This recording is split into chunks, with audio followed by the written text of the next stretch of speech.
What's up mga ka-recap? Kung gusto nyo ang mga ganitong content about time travel and sci-fi, huwag kalimutang mag-subscribe at i-like ang video na ito upang magganahan ako sa pag-upload ng mga bagong videos at sabay-sabay tayo mag-enjoy. Halika, simulan na natin! Nagsisimula ang kwento sa isang matandang mag-asawa, sina Irene at Franklin. Matagal na silang magkasama, mulit nagbago ang kanilang buhay matapos mamatay ang kanilang anak maraming taon nang nakalipas. Mula noon, tila naging madilim ang lahat para sa kanila. Isang araw, nakatagpo sila ng isang hindi kapani-paniwalang bagay. Isang portal na nakatago sa kanilang basement na papunta sa ibang mundo. Natatakot si Irene rito. Iniisip niyang may maaaring mapanganib na bagay na makatawid kaya gusto niya itong ibaon at tuluyang takpan. Kabaliktaran naman si Franklin. Mausisa siya at nangangarap pang dalhin ang ibang tao upang tuklasin ito. Ngunit dahil tumatanggi si Irene, isinasantabi niya ang ideya. Sa paglipas ng mga taon, patuloy silang nagtatalo tungkol sa portal. Kamakailan, pareho na silang nanghihina dahil sa katandaan. Dinala ni Franklin si Irene sa ospital at nagbigay ang doktor ng masamang balita. Kaunti na lamang ang natitirang panahon ni Irene at kailangan na niyang maghanda. Halos walang reaksyon si Irene, tila wala na siyang maramdaman matapos mawala ang kanilang anak. Habang nasa ospital pa si Irene, pumunta si Franklin upang mamili ng pagkain. Ngunit nakalimutan niyang naroon pa si Irene at umuwi siyang mag-isa. Nang maalala niya ito, dali-dali siyang bumalik. Ngunit gabi na at matagal nang naghihintay si Irene. Hindi na siya masyadong nakipagtalo dahil alam niyang lumalala na rin ang pagkawala ng memorya ni Franklin. Habang pauwi sila, biglang tumigil ang kanilang sasakyan. Napagtanto ni Franklin na naubos na ang gasolina. Kitang-kita na lumalala ang kanyang demensya at naiwan silang dalawa sa kalsada. Samantala, matagal nang naghihinala ang kanilang kapitbahay. Napansin niyang palihim na pumupunta ang mag-asawa sa kanilang maliit na kubo sa likod bahay tuwing gabi. Kaya't palihim siyang sumilip doon, umaasang may matutuklasang malaking lihim. Ngunit lumang mga gamit lamang ang nakita niya at umalis siyang bigo. Makalipas ang mahabang oras, nakauwi rin sina Irene at Franklin. Pagod na pagod sila kaya hindi na nila nasilip ang portal gaya ng nakagawinan. Tumulog na lamang sila. Nang gabing iyon, may kakaibang nangyari. Ang portal ay tila nagwawala, para bang may unos na dumadaan dito. Nagising si Irene na may kutob na may mali, kaya bumaba siya sa basement. Doon, tumambad sa kanya ang isang nakakagulat na tanawin. Isang binatang nakahandusay sa sahig, balot ng dugo at mukhang malubha ang kalagayan. Dali-dali niya itong dinala sa loob at nilinis, sabay gising kay Franklin. Ngunit nang mas mabuti nilang tignan, may napansin silang kakaiba. Wala pala itong sugat, kaya hindi niya kayang ang dugong nasa katawan. Agad nag-isip ng masama si Franklin. Naniniwala siyang maaaring mamatay tao ang binata at nais niyang tumawag ng pulis, ngunit tumutol si Irene. Ipinaliwanag niya kung saan niya ito natagpuan at sinabing hindi baka ito galing sa kanilang mundo. Gusto muna niyang maunawaan kung anong nangyayari bago tumawag ng kahit sino. Hindi siya pinakinggan ni Franklin at tumawag pa rin ng pulis. May dumating na pulis, ngunit nang siyasatin ang bahay, wala na ang binata. Naiinis ang opisyal at inisip na sinasayang lamang ni Franklin ang oras niya. Mabilis na gumawa ng dahilan si Irene at sinabing may demensya ang kanyang asawa at kung minsan ay nag-i-imagine lamang. Naiwa ang pulis kay Franklin at umalis ng walang problema. Pagkaalis niya, nagalit si Franklin at tinanong si Irene kung bakit niya itinago ang binata. Hindi niya ito lubos maipaliwanag, mulit sa kaibutam lang kanyang puso, simple ang dahilan. Ipinapaalala nito ang kanilang namatay na anak. Kahit hindi nila isinuko ang binata sa pulis, nanatiling maingat si Franklin. Sinuri nila ang mga gamit nito at may napansin silang kakaiba. Wala itong cellphone o anumang modernong gamit, lumang gintong barya lamang. Sa una, Inisip nilang baka balibastaga galing sa sinaunang panahon, ngunit ang librong dala nito ay nakasulat sa makabagong lingwahe, kaya lalo silang naguluhan. Bigla silang nakarinig ng ingay mula sa kanilang silid. Nang pumasok sila, nakita nilang nilalagnatan ng matindi ang binata. Initusan ni Irene si Franklin na bumili ng gamot. Kahit hindi niya gusto ang binata, pumayag siya. Sa butika, nagsinungaling si Franklin at sinabing para kay Irene ang gamot.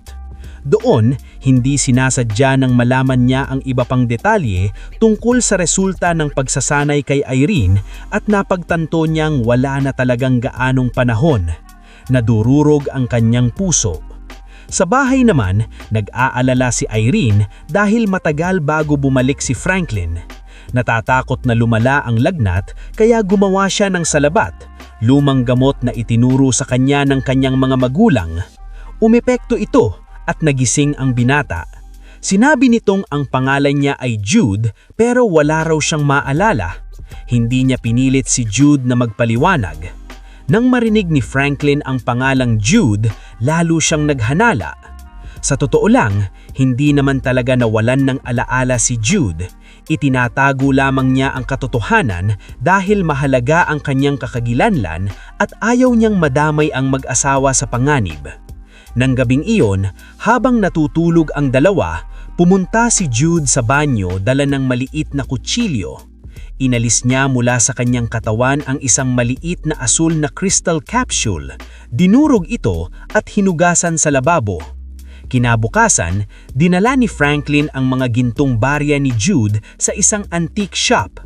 Sinabi ng may-ari na bihirang mga barya iyon mula sa monarkiyang Espanyol mahigit 300 taon nang nakalipas.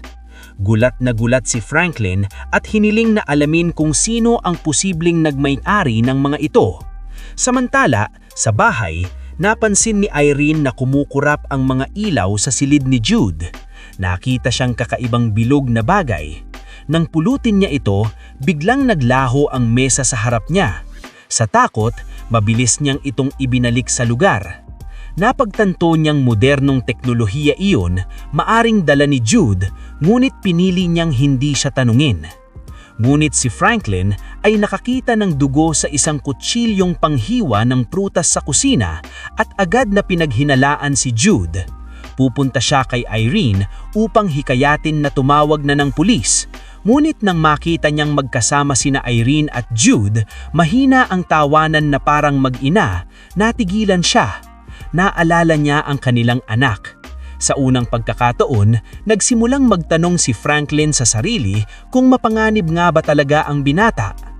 Pagkatapos nun, tumigil na si Franklin sa pagpilit kay Irene na ipahuli si Jude, ngunit hindi ibig sabihin na nagtitiwala siya rito. Kahit si Irene ay hindi rin lubos nagtitiwala. Habang mas nakikilala nila si Jude, napansin ni Irene ang ilang kakaibang ugali. Halimbawa, nang pumunta sila sa isang restaurant, tinitigan ni Jude ang menu parang ngayon lang niya nakitang ganoong pagkain. Hindi rin siya komportable sa makabagong teknolohiya at tila naiistorbo sa telebisyon. Hindi siya kumikilos tulad ng taong mula sa kasalukuyang panahon. Ngunit dahil wala naman siyang ginagawang masama, nanatiling tahimik si Irene. Ang pinakamalaking dahilan kung bakit pinoprotektahan ni Irene si Jude ay emosyonal. Nakikita niya rito ang kanyang yumao na anak. Mula nung namatay ito, naging walang kulay at laman ang kanyang buhay. Ang pagdating ni Jude ay tila nagbalik ng init sa kanyang mundo. Parang tinaddarin niya ito. Dumating siya sa pamamagitan ng misteryosong portal na natagpuan nila matapos mamatay ang kanilang anak. Masyadong makahulugan ang pagkakataon upang baliwalain. Unti-unti, itinuring ni Irene si Jude parang sarili niyang anak. Napansin ni Jude ang kanyang kabutihan. Dahil sa sarili niyang malungkot na kabataan, kusa siyang kumilos na parang anak. Mabilis na lumalim ang kanilang ugnayan. Isang araw, ipinakita ni Jude kay Irene ang isang luma at kupas na larawan mula sa loob ng kanyang libro. Sinabi niyang ang lalaking nasa larawan ay ang kanyang ama at dumating siya rito upang hanapin ito.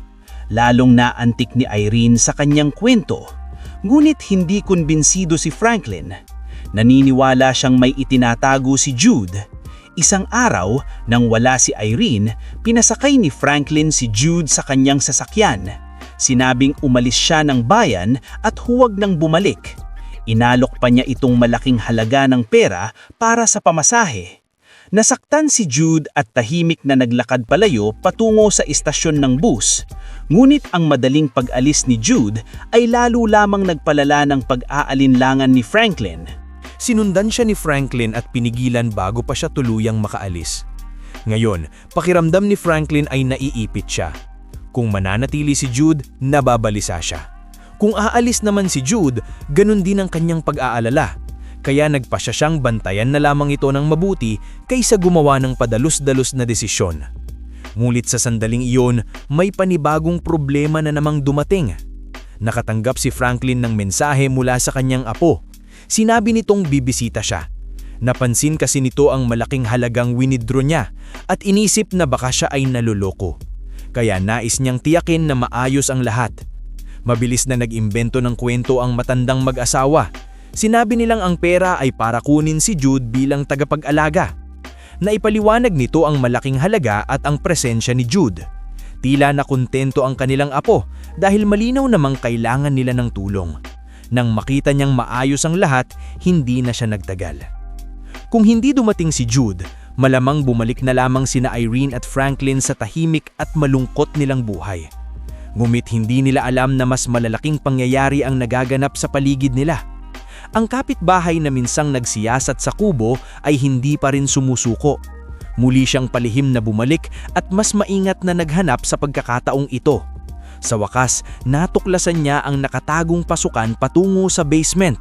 Malapit nang mabunyag ang lihim ng portal. At sa malayo, sa isang tuyot at walang lamang disyerto sa Mexico, may iba pang nakatuklas ng kanilang lokasyon. May mas malaking bagay na magsisimula. Sa isang maliit at malungkot na bayan sa desyerto, isang dalagitang babae ang labis na umiibig sa isang binata. Isang araw, malapit na silang magbahagi ng isang maselang sandali. Ngunit sa huling segundo, biglang umurong ang lalaki.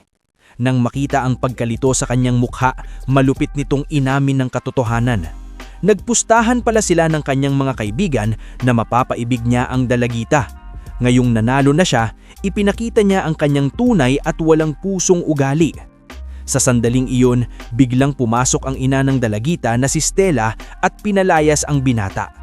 Ngunit huli na ang lahat. Wasak na ang puso ng dalagita at lalo pang lumaki ang kanyang galit.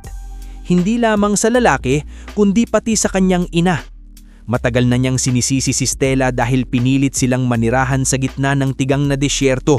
Binabantayan ang isang lumang kapilya na halos gumuguho at tila wala namang silbi. Tuwing tinatanong kung bakit, tumatanggi si Stella na magpaliwanag at sinasabing responsibilidad iyon ng kanilang pamilya. Ngunit ayaw ng dalagita na may kinalaman sa tinatawag nilang responsibilidad. Kinabukasan, natuklasan ni Stella na tumakas ang kanyang anak. Sa takot, hinanap niya ito kung saan-saan at sa wakas ay natagpuan din. Ngunit nanatili ang distansya sa pagitan nila. Hindi pa rin naiintindihan ng dalagita ang kanyang ina at hindi pa rin sinasabi ni Stella ang totoo. Biglang nag-alarm ang cellphone ni Stella, may pumasok sa kapilya. Mabilis niyang dinala pa uwi ang kanyang anak at maingat na pumasok sa kapilya habang may dalang baril. Sa loob, may isang kalmadong estranghero na nakaupo sa mesa. Nakapagtataka, pinaalis ni Stella ang kanyang anak at siya mismo ang umupo sa tapat nito. Maliwanag na magkakilala sila. Ang estranghero ay mas nakatataas sa kanya. Dumating ito upang magbigay ng panibagong misyon. Tinanong niya kung nasabi na ba ni Stella sa kanyang anak tungkol sa organisasyong kanilang kinabibilangan. Sinabi ni Stella na umaasa siya na sasali rin ang kanyang anak sa araw-araw. Hindi na tumutulang nakatataas. Iniabot nito ang mission card at umalis. Pagkatapos nito, nagpasya siyang panahon na upang sabihin ang katotohanan. Kinagabihan, sinabi na maglalakbay sila ng malayo at ibubunyag niya ang lihim na binabantayan ng kanilang pamilya ng maraming henerasyon. Natuwa ang dalagita at agad nag-empake. Ngunit halip na sumakay sa kotse, dinala siya ni Stella sa basement ng kapilya. Inactivate niya ang isang nakatagong switch at may lumitaw na bagay na lampas sa makabagong teknolohiya. Nag-type si Stella ng isang serye ng numero. Sa isang iglap, nagbago ang mundo sa kanilang paligid. Natagpuan nila ang sarili nila sa loob ng isang makitid na lagunas. May kumpiyansang inakyat ni Stella ang isang hagdanan. Halatang pamilyar sila sa lugar. Nang tuluyang makalabas, wala na sila sa disyerto. Iba ang pakiramdam ng hangin. Hindi pamilyar ang kapaligiran. Kalmadong ipinaliwanag ni Stella na libo-libong milya na ang layo nila. Nasa New York na sila. Lubos na nagulat ang dalagita. Ngulit para kay Stella, tila normal lamang ito. Kalmado niyang binati ang isang lalaki na nandoon na nagdala sa kanila sa isang gusali na mukhang lumang pabrika. Sa labas ordinaryo, ngulit sa loob ay puno ng makabagong makina at high-tech na kagamitan. Dito sa wakas, sinabi ni Stella ang katotohanan. Ang kanilang pamilya ay kabilang sa isang lihim na organisasyong gumagamit ng portals para maglakbay sa buong mundo. Ang kapilya sa disyerto ay isa sa kanilang lihim na base at ang pabrikang ito ay isa pa. Para manatiling nakatago sa mga karaniwang tao, itinayo ang kanilang base sa mga malalayo o tahimik na lugar at iniiwasan nila ang mga tagalabas hanggang maaari. Nahihirapan ang dalagitang tanggapin ng hindi makapanipaniwalang realidad na ito. Samantala, ibinigay ni Stella ang mission card sa manager ng facility. Iniskan niya ito gamit ang espesyal na kagamitan at lumitaw na 4 na hanay ng numero sa screen. Kumuha siya ng detalyadong mapa ng New York at tinandaan ang isang partikular na lugar base sa mga numerong iyon. Sa lugar na iyon, kailangang iganap ni Stella at ang kanyang anak ang kanilang misyon. Nagkataon namang doon din nakatira sina Jude at ang matandang mag-asawa. Ang misyon ni Stella ay hanapin ang isang tiyak na lalaki at malamang na si Jude ang target. Sa tulong ng manager, sinimulan nilang hanapin ang lalaki sa malawak na lungsod. Samantala, nagsimulang makaramdam ng kakaiba si Jude, parang may humahabol sa kanya. Nanganganib pa siyang hinahabol. Nagumising siyang balisa at palihim na lumabas ng bahay sa kalagitnaan ng gabi. Sa gubat ng likod ng bahay, ibinaon niya ang kakaibang kumikinang na bilog na itinago niya sa kanyang drawer. Matapos niyang ilibing, nakaramdam siya ng kaunting ginhawa, ngulit hindi niya alam na nakita ni Franklin ang lahat. Pagbalik ni Jude sa bahay, naghihintay na si Franklin. Lalo itong nagpatibay ng kanyang suspecha. Muli niyang naisip na palayasin si Jude. Dahil sinabi ni Jude na hinahanap niya ang kanyang ana, ginamit ni Franklin yon bilang dahilan upang dalhin siya sa istasyon ng pulisya. Kunwari tutulungan siyang hanapin ang lalaking sa larawan. Ngulit palihim na lumapit si Franklin sa isang opisyal at sinabing maaaring terorista si Jude. Dahil naipaliwanag na noon ni Irene ang demensya ni Franklin, inisip ng opisyal na nalilito lamang siyang mulit at hindi ito pinansin. Naramdaman ni Franklin ang galit at kawalang magawa. Samantala, tapat na nakikipag-usap si Jude sa isa pang opisyal sa front desk. Ipinapakita niya ang lumang larawan ng kanyang ana. Sinuri ng opisyal ang mga tala at mabilis na natuklasan na may isang lalaking tumutugma sa description. Ngunit huli siyang nakitang 20 years ago na ito. Sinabi ng opisyal na minsang natagpuan itong palaboy sa isang parke. Dinala ng pulisya ito upang tulungan at hanapin ang kanyang pamilya, ngunit wala itong maalala. Mukhang nawala ito ng alaala. Sa huli, wala nang magawa ang pulis kundi pakawalan ito at bumalik itong mamuhay sa lansangan. Pagkatapos nun, wala nang tala tungkol sa kanya. Nadismaya si Jude ngunit kahit papaano ay may maliit na bakas na siyang natuklasan. Pagbalik ni Jude, nadatnan niya ang isa sa mga dating estudyante ni Irene na bumisita. Kumakanahang nawala siya sa trabaho sa ospital at umaasang makapagtrabaho bilang tagapag-alaga ni Irene. Ngulit dahil nagpapanggap silang si Jude ang kanilang kinuhang tagapag-alaga, napilitang tanggapin ni Irene ang babae. Tahimik na itong nagtanim ng binhi ng problema sa hinaharap kahit wala pang nakakapansin. Ilang sandali pa, sinagot ni Jude ang isang tawag na para sana kay Franklin. Mula ito sa may-ari ng antique shop. Hindi alam ng sitwasyon ni Franklin na pagkamalan ng may-ari na anak niya si Jude. Sinabi nitong may bagong impormasyon tungkol sa mga lumang bariya. Ayon sa isang espesyalista, may mahalagang detalye siyang alam at nais niyang kausapin si Franklin ng personal.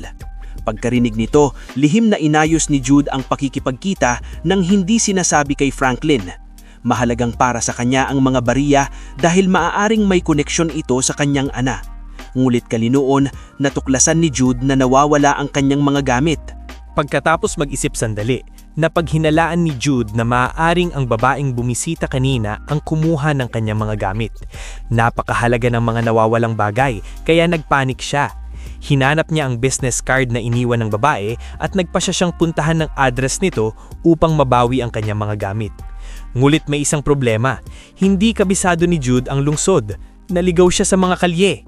Sa huli, napadpad siya sa isang bar at ipinakita sa bartender ang business card, nagtatanong ng direksyon. Nagkataon namang naroon ang apo ni Irene. Iginiit nitong ilibre siya ng inumin at bago pa niya namalayan, sobra na ang kanyang nainom. Nang umalis si Jude sa bar, lasing na lasing siya at pasuray-suray sa kalsada. Napansin siya ng isang pulis na dumadaan at inakalang palaboy siya. Nilapitan siya ng opisyal. Sa kanyang malabong pag-iisip dahil sa kalasingan, inakala ni Jude na ang mga pulis ang mga taong humahabol sa kanya. Natakot siya at sinubukang tumakas, ngulit masyado siyang lasing upang makatakas at agad siyang nahuli. Dahil nagtangka siyang tumakbo, pinusasan siya. Eksaktong sandaling iyon, nagkataong tumaan si Irene habang hinahanap si Franklin. Nakita niyang inaaresto si Jude at agad siyang lumapit upang magpaliwanag. Dahil dito, dinala rin siya sa estasyon upang magbigay ng pahayag. Samantala, galit pa rin si Franklin dahil hindi siya pinansin ng mga pulis kanina. Kahit alam niyang humihina ang kanyang memorya, pakiramdam niya'y wala siyang magawa. Sa sandaling iyon, dumating ang kanyang kapitbahay. Nakikitang masama ang loob ni Franklin, niyaya siya ng kapitbahay na maglaro ng ilang round ng golf para makapag-relax. Sa kanilang maikling pag-uusap, medyo naging malapit ang dalawa. Uminom ng uminom si Franklin para makalimot at kalaunan, nalasing din. Nakakita ng pagkakataon ng may balbas na kapitbahay at sa wakas na itinanong ang gusto talaga niyang malaman. Kaswal niyang binanggit ang basement sa kubo. Marinig nito ni Franklin, tila biglang nahimasmas siya. Mabilis niyang sinabing ordinaryong imbakan lamang iyon na puno ng lumang gamit, ngunit hindi naniwala ang kapitbahay. Mas lalo pa itong nangulit at nagbanta pang isusumbong sa pulis na may spaceship ng alien sa bakuran ni Franklin. Alam ni Franklin na mas magpapalala lamang iyon ang sitwasyon at maaaring mabunyag ang portal. Kaya na matapos niyang pangakuin ang kapitbahay na mananahimik, inamin niya ang katotohanan. May portal sa basement na papuntang ibang mundo. Hindi makapaniwala ang kapitbahay at iginiit na makita iyon mismo. Wala nang choice si Franklin kundi dalhin siya sa basement. Ngunit may mali. Kahit anong gawin niya, umaandar ang portal. Inakala ni Franklin na nag-imbento lang siya at galit siyang umalis. Tinawag niyang sinungaling na matanda. Kahit tila ligtas pa ang lihim, hindi matanggap ni Franklin na tinawag siyang sinungaling. Upang patunayan ang kanyang sarili, ibinigay niya sa kapitbahay ang isang kamera na may mga litratong kinunan niyang noon sa mundong alien. Sinabi niyang ipadevelop ang film at tignan ang katotohanan, kahit pa malagay sa alanganin ang lahat. Noong una, inisip ng kapitbahay na nalilito na naman si Franklin. Ngunit nang ma-develop niya ang mga larawan at makita ang kakaibang tanawin ng alien na mundo, lubos siyang nagulat. Doon niya napagtanto na nagsasabing totoo si Franklin. Samantala, walang kaalam-alam si Irene na ibinunyag na ni Franklin ang lihim ng portal. Abala siya sa pag-asikaso kay Jude sa istasyon ng pulis. Para makalaya, kinailangang magpaliwanag pa si Jude tungkol sa kanyang sarili. Sinabi niya kay Irene na kabilang siya sa isang grupo ng mga alien guardians. Tumakas siya sa kanila upang hanapin ang kanyang ama. Nang lapitan siya kanina ng pulis, inakala niyang mga assassin iyon mula sa kanilang organisasyon kaya tumakas siya. Tiniyak ni Jude kay Irene na kahit may itinago siyang lihim, hindi niya kailanman naisaktan sina Irene at Franklin. Matapos marinig ang lahat, tinulungan ni Irene na makalaya sa istasyon. Di nagtagal, nalaman nilang malamang ang dating student ni Irene ang kumuha ng kanyang mga gamit. Dinala ni Irene si Jude sa bahay ng babae para kunin ito. Nagulat ang babae nang makita sila, ngunit itinangging nagnakaw siya. Sa huli, palihim na pumasok si Jude para hanapin ang kanyang mga gamit. Habang naghahaluntak, nakakita siya ng kakaibang kwintas. Ang palawati ay mukhang sirang tracking device, uri na ginagamit lamang ng kanilang organisasyon. Dahil dito, napaghinalaan ni Jude na maaaring runaway member din ng parehong grupo ang babae. Samantala, matapos makita ang mga larawan, lubos nang naniwala si Franklin kay Franklin tungkol sa alien portal. Sa sobrang tuwa, naghanap siya online at nakakita ng mga lumang chismis tungkol sa mga portals. Ang iba pa'y daan-daang taon na ang matanda. Bumalik siya kay Franklin at sinabing malamang na alam na niya kung bakit hindi umaandar ang portal. Sabay silang bumaba sa basement ng kubo at masising naghanap. Sa wakas, nakita nila ang nakatagong switch na binanggit sa mga online forums. Ngunit may kakaiba rito, parang may nawawanang bahagi. Nahulaan ni Franklin na iyon ang dahilan kung bakit hindi umaandar ang portal. Naalala ni Franklin na nagsimulang mag-malfunction ang portal nang dumating si Jude. Ngunit hindi niya ito sinabi. Isang araw, habang nagpapalakad si Franklin ng kanyang aso, napansin niya ang nabungkal na lupa sa gubat. Hinukay niya ito at natagpuan ang kumikintab na bilog na ibinaon ni Jude. Kitang-kita na ito'y makabuluhang teknolohiya na hindi mula sa mundo.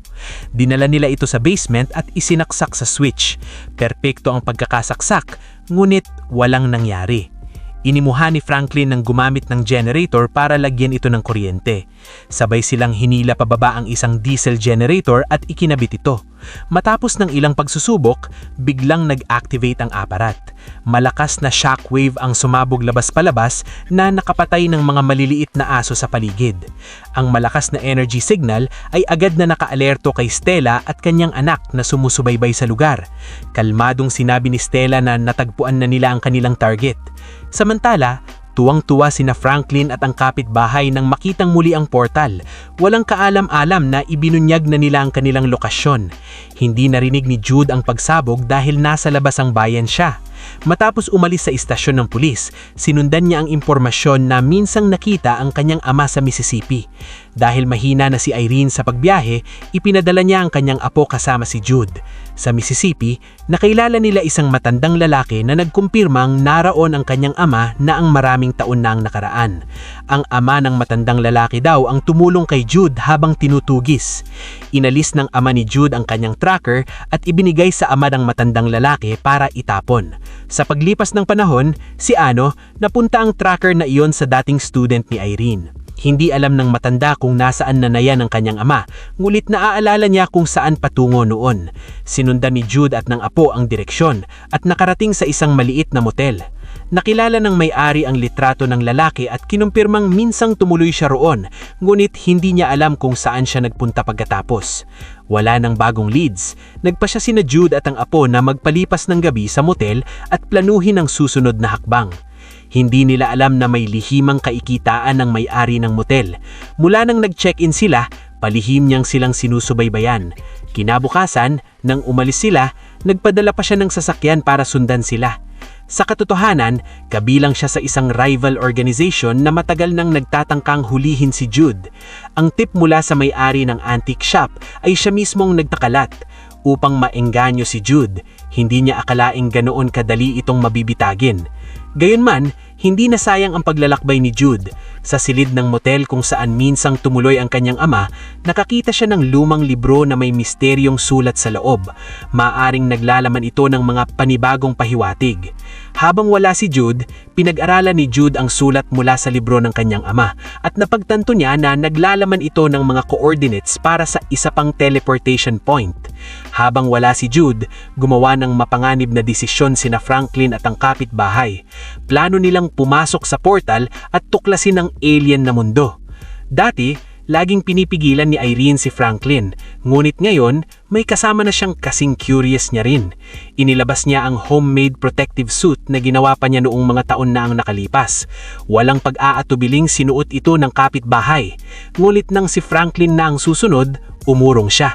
Hindi niya kayang iwan si Irene ng mag-isa. Naunawaan ito ng kapitbahay at mag-isa na itong pumasok sa portal. Sa una, nakakausap pa niya ito ni Franklin sa radyo, ngulit habang palayo ito, humihina ang signal. Nabanggit ni Franklin na may nakita siyang mesang gawa ng tao, bagay na ikinagulat si Franklin. Biglang tumigil ang radyo. Wala nang sagot. Malamang napatay na ang kapitbahay. Nakaramdam ng guilt at pagsisisi si Franklin, ngunit itinago niya ang trahedya. Samantala, pinag-aralan ni Jude ang sulat mula sa libro ng kanyang ama at napagtanto niya na naglalaman ito ng mga coordinates para sa isa pang teleportation point. Bago pa niya masubukan ito, dumating si Stella at ang kanyang grupo sa bayan. Naglagay sila ng mga wanted poster at naghanap online. Nakakita ang anak ni Stella ng video ni Jude sa isang bar. Pinuntahan nila ang bar at nakuha ang business card na dala ni Jude noong gabing iyon. Sinundan nila ang address at narating ang dating estudyante ni Irene. Humingi ang babae ng malaking halaga kapalit ng impormasyon. Nag-report si Stella sa kanyang nakatataas na agad nagdala ng mga gintong barya. Nang makita ng babae kung gaano sila kadaling pumayag, lalo siyang naging sakim at tinaasan pa ang presyo. Nawalan ng pasensya ang nakatataas. Pinilit niya ang babae at pinasabi ang lokasyon ni Jude. Sa takot, sinabi nito ang lahat. Ngunit hindi ito nakapagsalba sa kanya. Pinatay siya ng nakatataas at sinunog ang kanyang katawan at sasakyan upang magmukhang aksidente. Pagkatapos, pinangunahan niya si Stella at ang iba pa papunta sa bahay ni Irene. Sa halip na agad pumasok, naghintay sila. Nang umalis si Jude sa bahay, saka sila sumugod at dinakip sina Irene at Franklin. Inutusan ng nakatataas si Stella na lihim na sundan si Jude at hintayin ang tamang pagkakataon. May alam na mapanganib na lihim sina Jude at ang kanyang ama tungkol sa organisasyon, kaya kumikidnap siya ng mga inosente upang pilitin si Jude na sumuko. Sinundan ni Stella si Jude sa bayan at nakita niyang bumaba ito sa kotse at nakikipag-usap sa isang dalagita. Walang kamalay-malay si Jude na muli siyang hinahabol. Mabilis na kumilos si Stella at inatake sina Jude at ang dalagita. Sa kabutihang palad, mabilis kumilos si Jude at nakaiwas. Agad niyang napagtanto kung sino ang nasa likod ng pag-atake. Sinabihan niya ang apo ni Irene na tumakbo at humingi ng tulong habang hinaharap niya si Stella. Ngunit hindi niya alam na bihag na sina Irene at Franklin. Kaya nang tumakbo pabalik ang apo, direkta siyang napunta sa panganib. Hindi kayang lumaban ni Jude ng matagal mag-isa. Nadaig siya ni Stella at dinala sa kanyang nakatataas. Sa puntong iyon, natagpuan na ng nakatataas ang alien portal. Hindi na niya kailanan si Jude.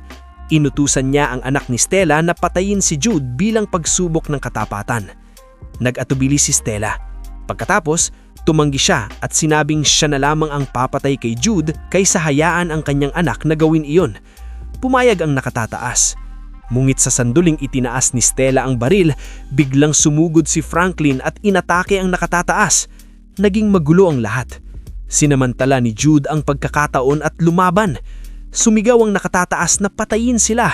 Ngunit sa halip, ginamitan siya ni Stella ng taser at pinabagsak na walang malay. Talikuran ni Stella ang organisasyon. Napagod na siya sa pagsunod sa mga utos. Ang pagpapapilit sa kanyang anak na pumatay ang naging huling patak.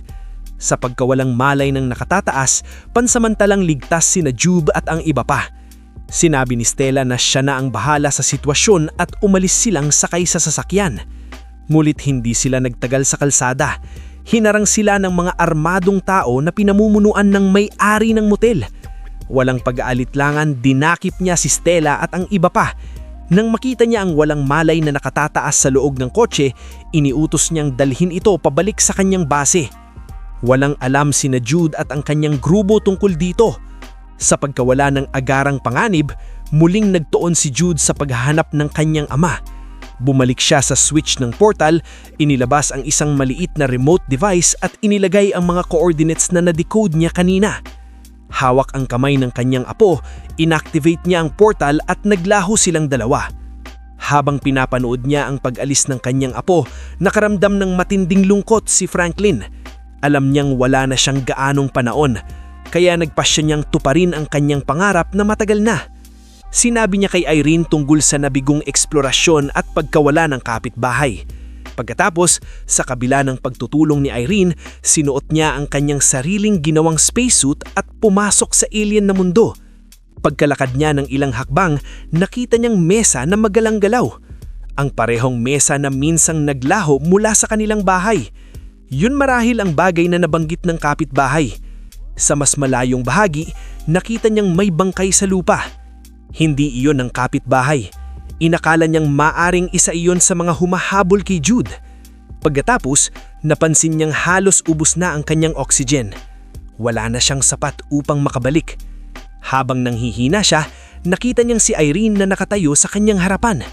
Inisip niyang isa na lamang itong huling guni-guni, ngulit totoo ito. Tinanggal niya ang helmet ni Irene at napagtanto ni Franklin na normal siyang nakakahinga sa alien na mundong iyon. Hindi nila kailangan kailanman ang mga suits. Magkahawak-hawak ang matandang mag-asawa at sabay-sabay na naglakad pasulong. Sa di kalayuan, nagbubungad sa kanila ang isang nakamamanghang lungsod ng alien. Sana nag-enjoy kayo mga ka-recap. Anong masasabi niyo sa movie natin ngayon? Mag-iwan ng komento sa baba. At huwag kalimutang mag-subscribe sa ating channel para sa mga new updates at uploads. Kita-kits sa susunod na kwento. Salamat at mag-iingat tayong lahat!